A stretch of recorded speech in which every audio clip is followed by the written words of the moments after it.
Stephanie.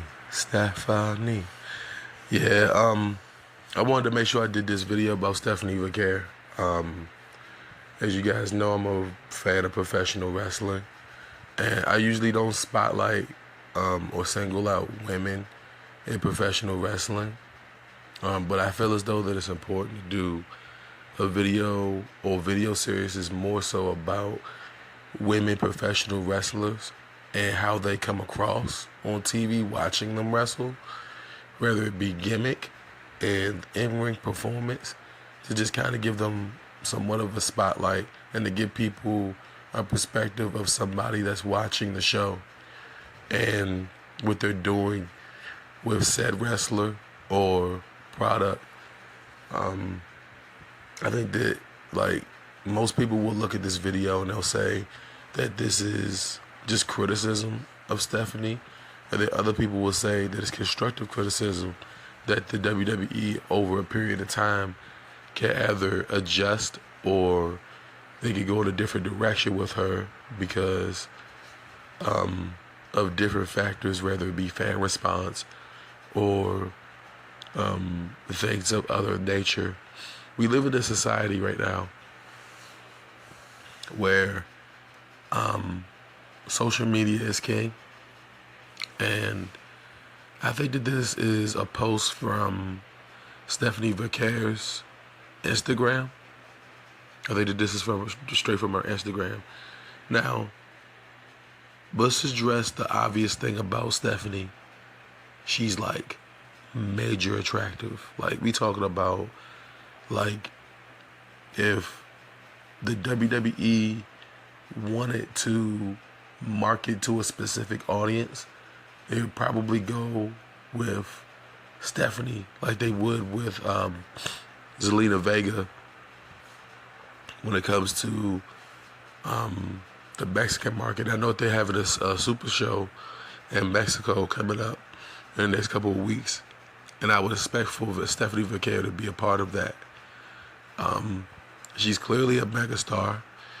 At the beginning of this year, I think that there was a show called Vengeance Day in DC, where she won the North American title. I should know, I was there. And the crowd reaction to her, you knew she was going to be a star. Like, you just kind of knew it. And I was like, yo, is it a gimmick?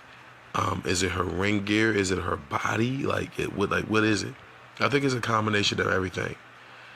One thing that I don't think that they've done with her on the main roster is let her talk yet. So she hasn't done too much talking. In NXT, I think that she's an okay talker. But you'd be like, so what's the purpose of doing the video? The reason why I'm doing the video is because the WWE have to be careful with, like, women like Stephanie Vaquer. You'd be like, okay, so what do you mean by careful? When I say, like, careful is, like, I just told you guys, like, in February, I saw her at Vengeance Day. She won a championship. From February to, like, June, she's been North American champion. She's been NXT champion. I don't think that her run as NXT champion was long enough. I really don't. I don't think that she got to really evolve her character long enough. I think that, they took the Rockets and strapped it to her ass. And then the next thing you know, she's on TV in front of everybody. Now, I think that the whole plan was to do this with her because of the Evolution pay-per-view, which should feature her in a more prominent role because of Liv Morgan's injury. I think that they should lean more so towards her than they should, like, bringing back, like, a Trish Stratus or something like that, which I think that they will. But clearly they were going to put her on the show at the beginning of the year. It's always been the plan to put her on the show or to put her in multiple shows because of not just her ability to work, not just her gorgeous physical appearance, but because of the fact that I think that she's a relatable character to a lot of, like, young girls out there.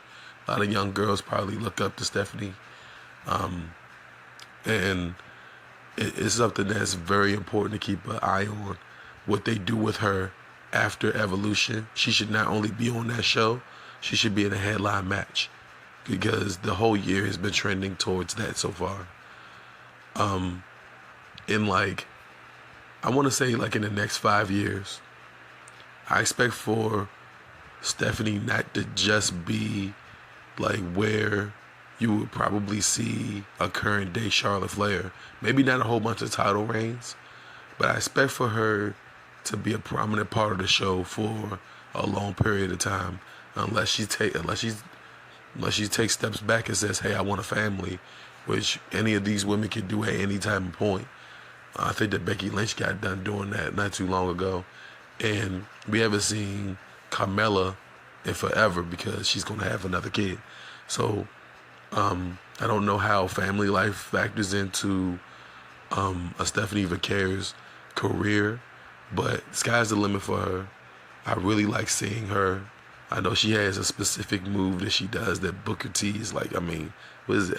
It's weird, but it's a wrestling move and people like it and it's sexy.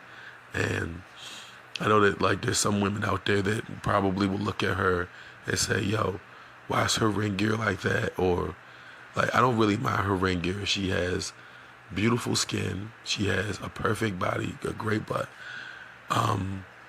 But I think that the WWE, if they're going to change their content or try to deviate to different content, like women like Stephanie Vaquer need to be at the forefront of that.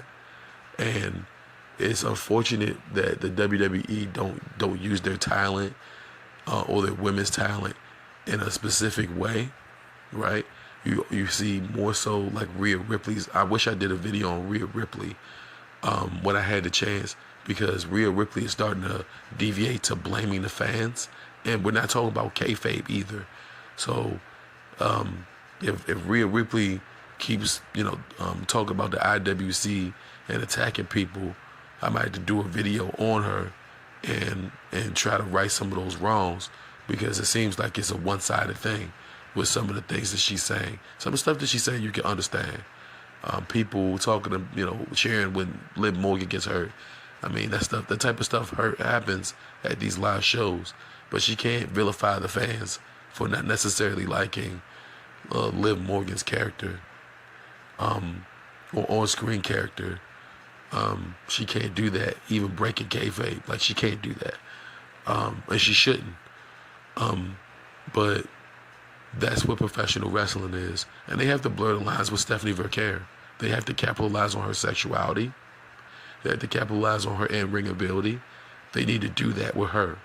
All right, they can't treat her like they're treating like they're treating like a Zelina Vega or a Laura Valkyria, and they're just women who wrestle that don't talk, that don't mention their sexuality or any of that type of stuff, or talk to the fans. They have to let Stephanie talk to the fans at some point, because she's going to be a star. And the difference between her being a star, like a Laura Valkyria, or a current day Zelina Vega, and being a megastar like Liv Morgan, is her ability to talk to the fans. So they have to let this girl talk at some point. And they can't be afraid of that. They have to embrace that. As somebody that watches the product, I can give you, just basically an objective point of view on Stephanie. Like I said, drop dead gorgeous is one of her IG posts.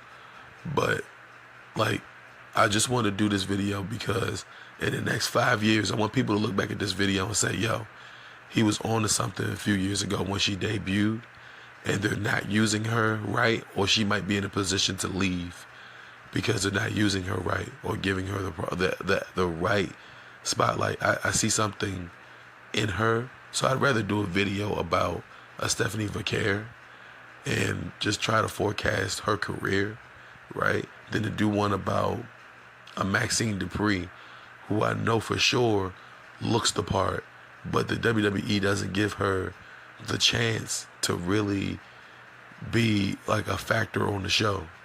You understand what I'm trying to say? I know that WWE's not going to treat Stephanie like they do a Maxine or a Chelsea Green. I know they're not going to do that. But I just don't want to see them ruin a really good talent, because they have a chance to have a major star. She could be a major star coming up soon, if she's not already. So let me know how you guys feel about this video. If you're watching this video in a few years from now, this video is more so of a transcending video. So for now, people might not understand the impact of this video, but in a few years, you're going to look back and say, yo, this guy was absolutely right. Or it's like he called it before it actually happened. The WWE have to play on Stephanie's sexuality, bro. Like, she is sexy. Y'all have to let these women be who they are on screen. Like, they have to. They have to expand their product and give us a little bit more than what they're giving. I'm not saying that there's a problem with Stephanie's ring gear or anything like that. I actually like it. Like, some women, like, you ask women that don't watch professional wrestling to look at Stephanie's ring gear, and they'll be like, yo, her ass cheeks are out.